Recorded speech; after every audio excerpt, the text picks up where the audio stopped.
Yan po mga idol. Katatapos lang po ng ating pesta, hindi na tayo makakain ng karne. Yan, magsasawa naman tayo sa binalang mga idol, tsaka adobo.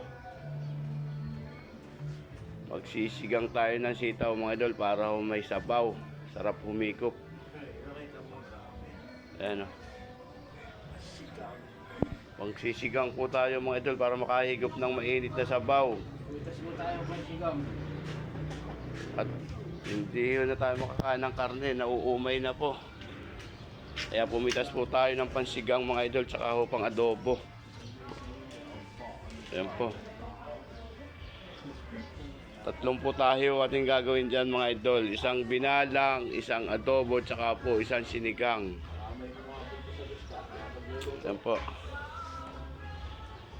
Pagkatapos po ng pesta mga idol, gulay naman po ating kakainin. Pumitas po tayo ng pangluto mga idol.